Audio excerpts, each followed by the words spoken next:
উন্নয়নের জন্য আমার সর্বত্র সর্বজাবে সবকিছু দিয়ে উজাড় করে আমি চেষ্টা করব।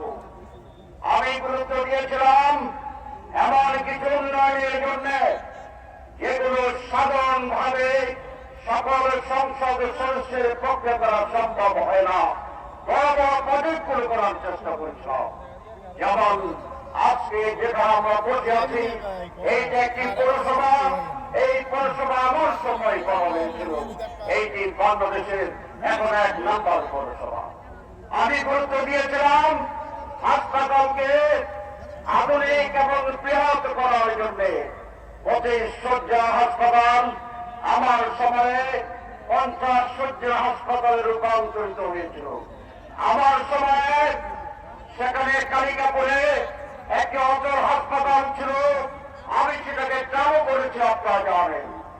আমি চেষ্টা করেছিলাম, চট্টগ্রামে ফায়ার ব্রিগেড স্টেশন ছিল না, প্রায় আগুন লেগে যেত, ধ্বংস হয়ে যেত। আমি এই একটু দূরেই ফায়ার ব্রিগেড স্টেশন স্থাপন করেছিলাম। আমি চেষ্টা করেছিলাম, চট্টগ্রামে ডিজিটাল টেলিফোন ছিল না, আমার সময়ে 1000 লাইনের ডিজিটাল টেলিফোন ব্যবস্থা চালু করেছি আমি আল্লাহর মেহেরবানিতে। আপনারা জানেন বাংলাদেশে একটি